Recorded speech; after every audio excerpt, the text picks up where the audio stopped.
been embroiled in lengthy sesquipedalian discussions. So today I'm going to take another shot at describing a viewpoint on the history of these debates and what have you, and use another arrow from my quiver, the quiver that I'm using to try to put an end to all of the bickering. Hello, everyone. This is Dwight Woods, the Jeet Kune Rebel, and welcome to the I Love Jeet Kune broadcast number 181. This is the one about Jeet Kune, one tree, but perhaps too many branches. As you're logging in, if you'd be kind enough to say where you're logging in from, hit the like button and feel free to continue doing so throughout the broadcast. If you're catching the simulcast over on the YouTube, please be sure to like, subscribe, and hit the notification bell as well. If you enjoy my work and you'd like to support the program, consider making a purchase over at jkdrebel.com. Click on the Rebel Gear link where you'll see stuff like this. This is my take on British royalty. All right, this is a JKD Keep Calm t-shirt. But of course, the best thing you can do is to share this video and spread the word about the I Love Jeet Kune broadcast. Okay, so I know that I, like many others out there, think that the whole our JKD versus their JKD nonsense has gone on for way too long. In fact, I've always kind of believed that it should never have been allowed to start in the first place, but we can't fix the past. We can fix what happens now and what we go forward with. The first time, in my opinion, the first time anyone heard the term original JKD, someone should have asked, well, what the heck is original? You mean original versus what? Original versus substitute? And then the first time that someone heard the term Jeet Kune concepts, somebody should have asked, well, which concepts specifically? And then we might have seen that both sides were talking about the same things, and years later, we wouldn't have all these branches. Fortunately, most of the branches have at least a legitimate source, like in a source in someone who trained with Bruce Lee, or trained with Taki Kimura, or trained with James Lee, or trained with Dan Inosanto, or trained with someone who was certified by, someone certified by any of those three, right? Now, of course, if I don't mention Ted Wong's name, somebody will complain. So I will include Ted Wong, but he'll come after just because of, chronology. But someone like Ted Wong or someone certified by Ted Wong. Because of the democratic nature of the internet, we have to deal with people who have, some people who actually, they have no idea what they're talking about. And what they do is a ton of projecting. I mean, come on. In the past couple of decades, Brazilian Jiu-Jitsu and the UFC and MMA have all come along, and they've made us much more aware of grappling and ground fighting and what have you.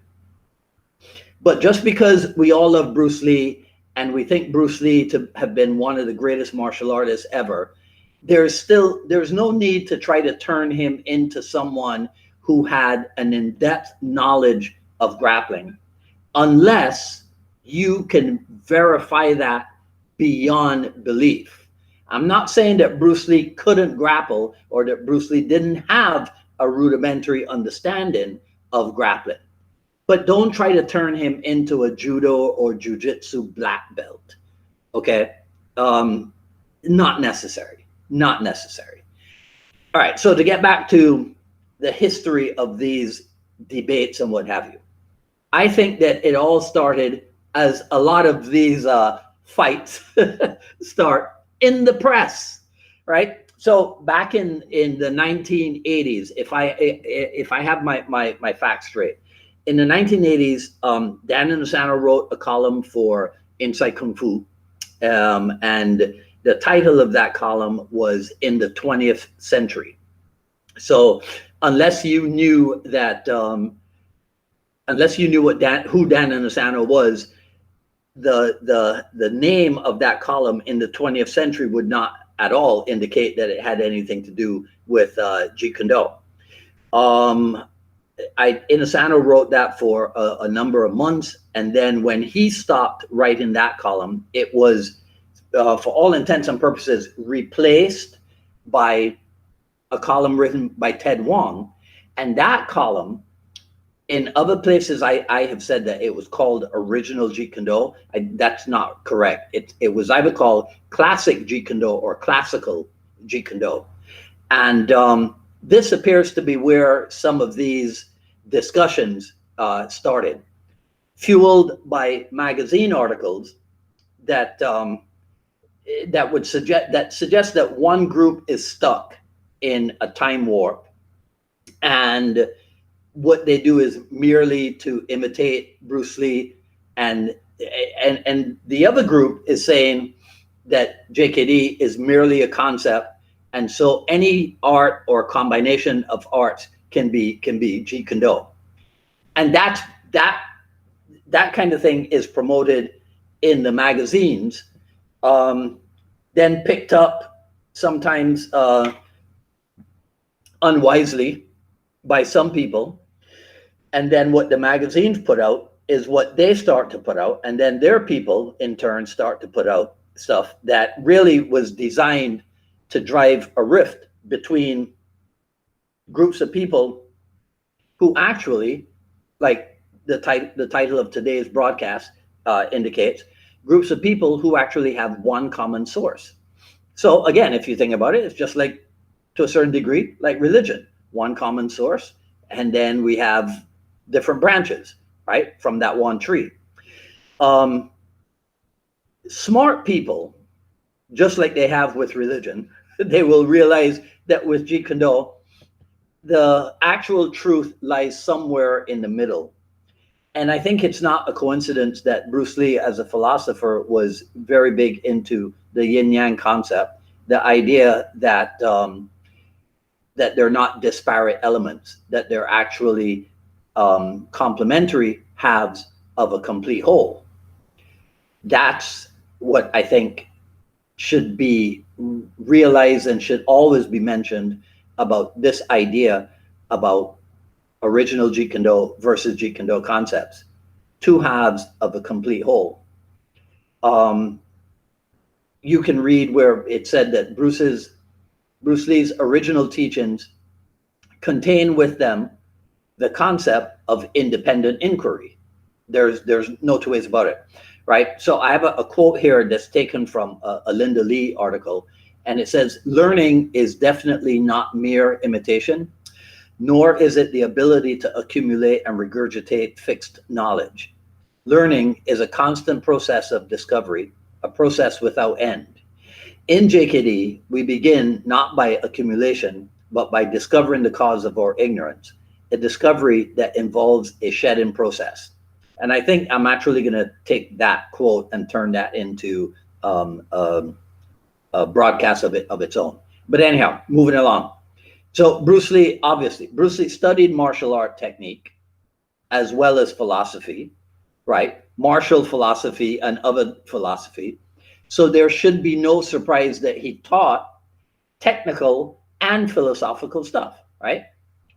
Keep in mind, in Liberate Yourself from Classical Karate, Bruce Lee said, to attempt to define JKD in terms of a distinct style, he says, even by calling it Bruce Lee's martial art, is to completely miss its meanings. Its teaching simply cannot be confined within a system. Since JKD is at once this and not this, it neither opposes nor adheres to any style. To understand this fully, one must transcend from the duality of for and against into one organic unity that is without distinctions. Understanding of JKD is direct intuition of this unity. I don't know what else would have to be said in order to put an end to this senseless, we got it right, You got it wrong. No, we got it right. You got it wrong. Over and over and over again. So last week I asked people to put more video out there instead of talking. You would think that with 22,000 members that we would have 22,000 videos. I'm kidding now. Of course, that's not going to happen. But it was a good start. There were a number of people who contributed some really good stuff. And I want to say thank you. And I also want to encourage you to just keep doing that. Let's not make it just last week.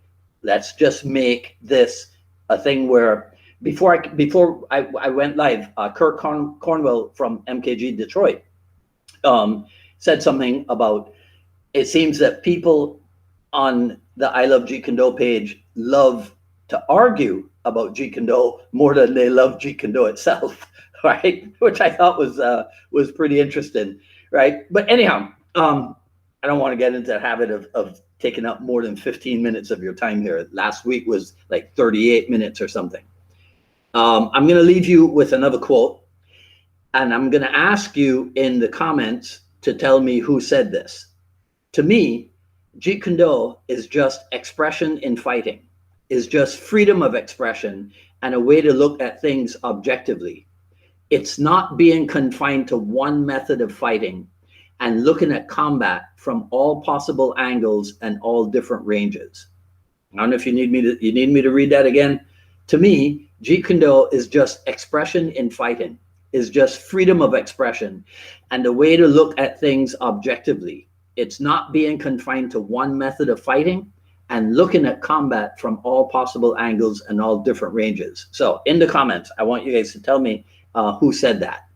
And that's it, right? So let me know what you think in the comments below. That's all I got to say about this video. If you like what you heard, please comment, rate, and subscribe, and hit the notification bell as well. Follow me on Twitter at Dwight Woods and on Instagram at Dwight D. Woods.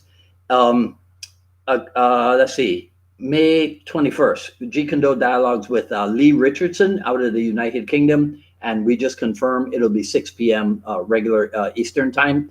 Today's a red day. Yes, this is a red t-shirt. Okay, don't tell me any nonsense about the white in it. All right, and I'll see some of you on Friday for the dialogue with Lee, and if not, I'll see you next week for another issue of the I Love Jeet Kune Do broadcast. Until then, this is Dwight Woods, the Jeet Kune Do Rebels, signing off. You guys enjoy the rest of your day. Take care. Be safe. Talk soon.